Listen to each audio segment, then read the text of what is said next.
In 1990, when Guy got his first ride with Suzuki, I went to a Supercross in Houston, Texas. I walked down through the pits, I saw all the bikes and the mechanics, and I knew immediately that that was something I wanted to do. Since my mechanical ability was well known within the family circle, he told me if I would prove to him that I would be able to keep a motorcycle together and tune it the way it needed to be tuned, that he'd help me in whatever way he could in getting a job. A lot of my time now is spent with him testing at the first of the year. We test suspensions, forks, shock, we test cylinders, heads.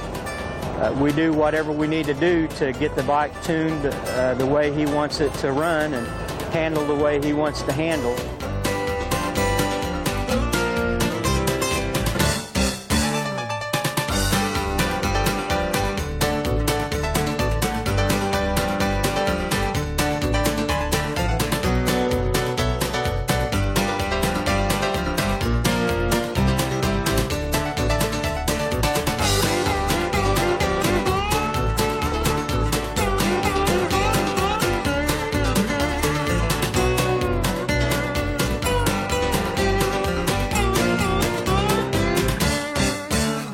Like a dream come true to know that you sit in a truck with him and you go on and you go out and see him win on a bike that you wrenched on. Just gives you a warm feeling inside. When he comes back and says you did a good job or he's had a good weekend, why, it makes all the extra time that you have to put in and everything else, it makes it all worthwhile. Something I wouldn't trade my job with anybody in the world.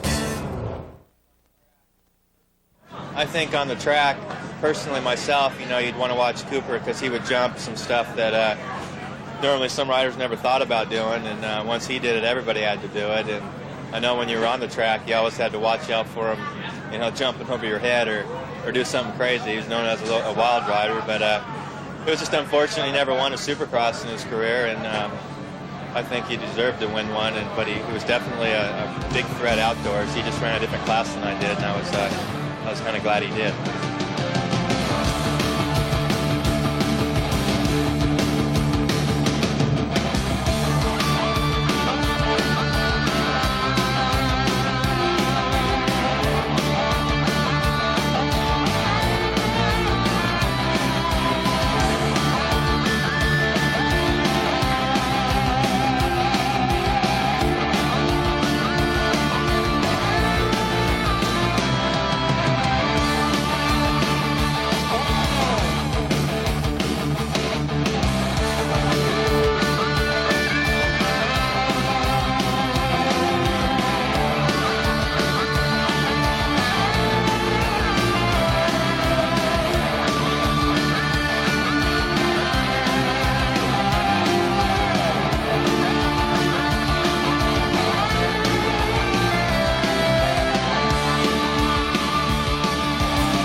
Guy Cooper he's an American hero, he's a motocross hero, and we should always remember Guy for what that is.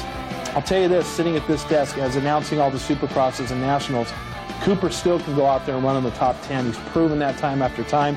As long as Guy can make a living doing what he's doing and being happy about it, that's all we can ask. When I run into people, they always tell me he's just a crowd favorite. I think that so much he didn't even really mean to be like that. He wasn't always. I think that was just his characteristic of how he rode.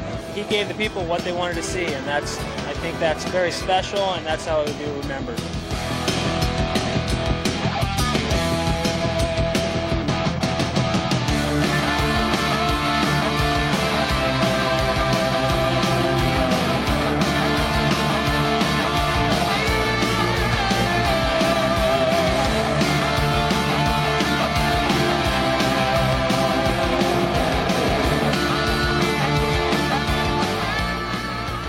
thing I like about Guy's career is that yes, he is older in the sport, but he still keeps the young guys running, and he's always having fun at it. I love that attitude. If he's not having fun, you know, it's not worth doing.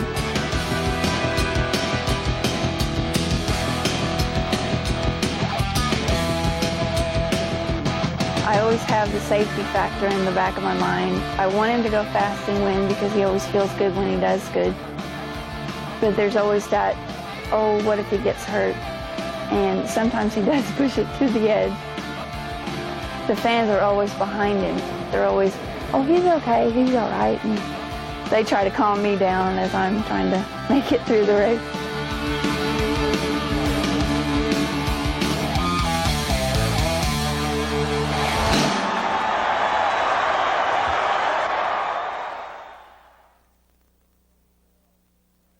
One of the things that I'll probably remember is his attitude, both on and off the track. Whether he won or lost, Guy always was there and put 100% in. And I think that's why he's still around today, is because he has such a love for riding motorcycles, whether it be on a supercross track, outdoor national, or what he's doing right now is in the woods and trail riding. He just loves riding motorcycles.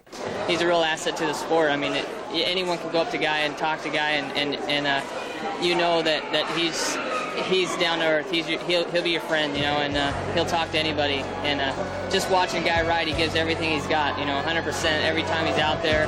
And I hope that I can do that when in my racing too. That people notice that in me, because I've noticed that in Guy, that he's a real competitor.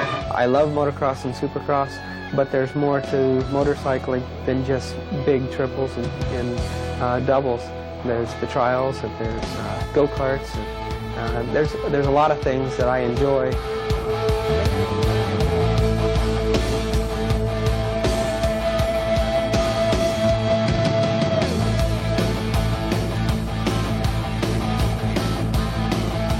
Trials riding, a lot of people would disagree, but I think it's very good for the training. You're still using the clutch and your hands, and it looks like it's slow speed, but when you get out there and work, you work up a great sweat. It's good training. Basic bottom line, trials is good training. It's really good for me, and I have a place to ride it, so I enjoy it.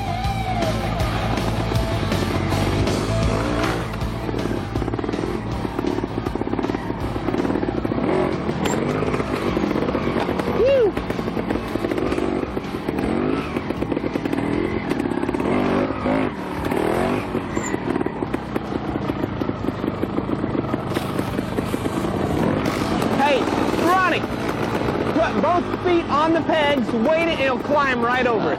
Just stand on it and gas it. It works. I'm telling you, it totally works. A local ride, this would probably be intermediate and higher. This wouldn't be a club level novice rider, but you would be surprised at how good the amateurs and experts are before you get to the master level. My parents owned a motorcycle shop, so I've been riding on two wheels ever since a little bitty kid, and trials was one thing that came out in the early 70s. In the United States, it's not very popular. You won't see very many trials bikes throughout the country at all. California, you've got by Lucerne, there's a lot of good rocks and stuff. Colorado, there's a lot of good trials riding. But it's a small group of riders here in the United States. Europe is really big. A lot of people get into trials. Trials bikes are way different than what you see on the motocross bikes. We have to go over obstacles, so you have to have a real low seat height. There practically isn't a seat here. When the bike goes over the rocks and you have to make the bike work underneath you, you need as much room for mobility as possible.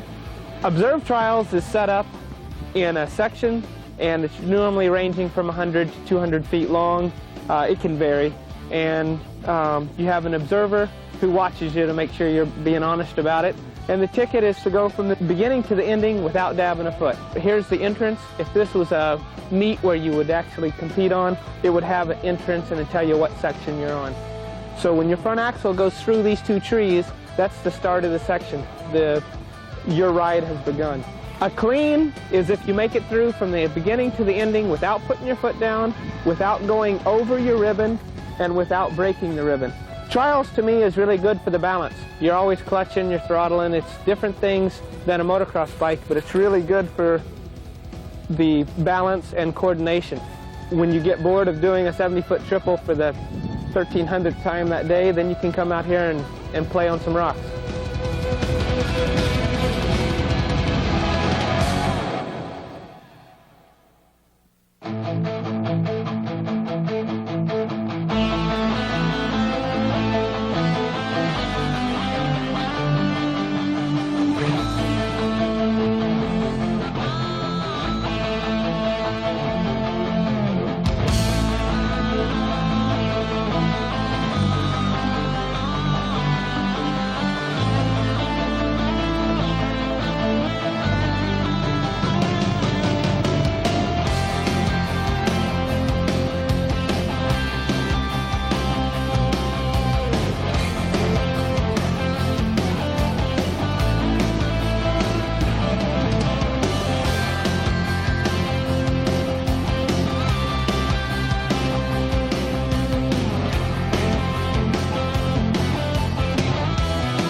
Guy Cooper, he's the most awesome racer that I've ever met in my life. He was a reporter's dream. He loved the media. He just loved, I think, life itself, and more than anything, he loved racing, and it showed everything he did. If you ever had a chance to be lucky enough to be in the pit area after Guy Cooper's done with a race, he'll stay there till 2 a.m. signing autographs. He's relentless. He cares about the fans. He cares about the sport. He cares about his sponsors, mainly Suzuki and Arai Helmets, who he's been with forever.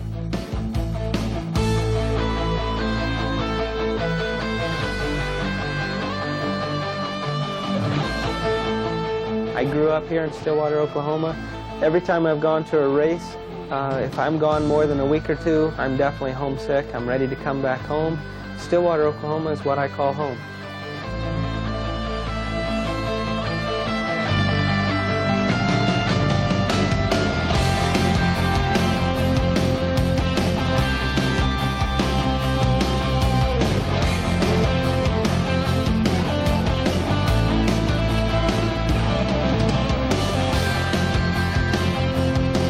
He's definitely be a legend, and he'll be in the Hall of Fame.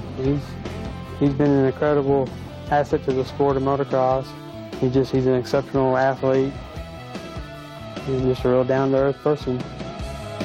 Guy will always be remembered, of course, in the sport for his jumping abilities and teaching several people the neat tricks in the jumping.